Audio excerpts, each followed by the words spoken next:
الحمد للہ رب العالمین والصلاة والسلام علی سید الانبیاء والمرسلین اما بعد۔ آج کا موضوع ہے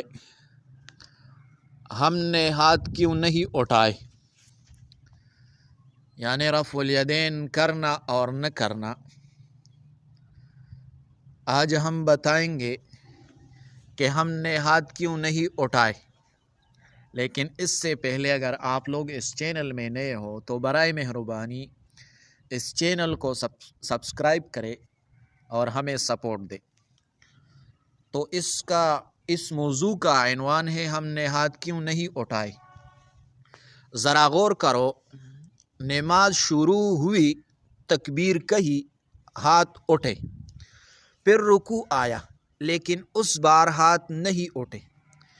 پیچھے سے آواز آئی بھائی سنت چھوڑ دی، مسکرا کر جواب آیا نہیں ہم نے تو سنت پکڑ لی ہے۔ خاموشی چھا گئی۔ بات یہ ہے دوستو، علماء دیوبند رفع الیدین اس لیے نہیں چھوڑتے کہ حدیث نہیں، بلکہ اس لیے چھوڑتے ہیں کہ زیادہ مضبوط، زیادہ دائمی اور زیادہ صحابہ کی سنت ان کے سامنے ہے۔ حضرت عبداللہ ابن مسعود رضی اللہ تعالیٰ عنہ کا اعلان سنو، کیا میں تمہیں رسول اللہ صلی اللہ علیہ وسلم کی نماز نہ پڑھاؤں؟ پھر آپ رضی اللہ تعالیٰ عنہ نے نماز پڑھائی، صرف پہلی تکبیر پر ہاتھ اٹھائے اور اس کے بعد نہیں۔ یہ روایت ترمذی اور ابو داؤد دونوں میں ہے۔ یہ کوئی عام صحابی نہیں ہے، یہ وہ ہے جنہوں نے کہا میں نے نبی علیہ السلام کی 70 نمازیں پڑھی ہے۔ اب بتاؤ یہ حدیث کمزور ہے یا یہ صحابی کم درجے کا ہے؟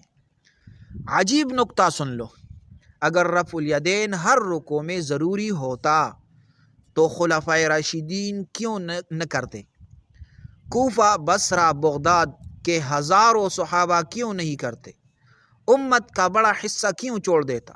سنت وہی ہوتی ہے جو امت میں جاری رہے، نہ کہ صرف بحث میں زندہ رہے۔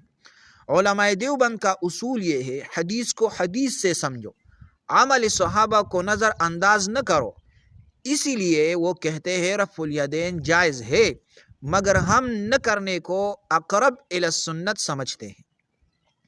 آخری بات یہ ہے، جو ہاتھ اٹھاتا ہے وہ بھی سنت پر، جو نہیں اٹھاتا وہ بھی سنت پر۔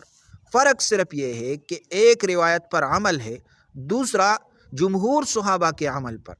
یہ لڑائی کا مسئلہ نہیں، یہ وسعت سنت کا مسئلہ ہے۔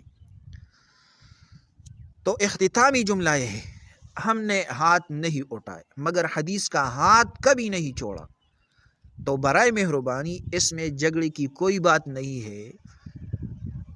اس امت کا اکثر حصہ رفع الیدین نہیں کرتے اور یہ بھی سنت پر عمل کرتے۔ اگر نبی علیہ السلام نے رفع الیدین کیا ہے تو آخری وقت میں نبی علیہ السلام نے رفع الیدین چھوڑا بھی ہے۔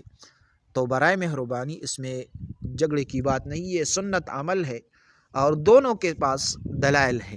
تو برائے مہربانی اس پر جھگڑے کی کوئی ضرورت نہیں ہے، یہ دوسروں کے ساتھ شیئر کرے۔ جزاکم اللہ احسن الجزا۔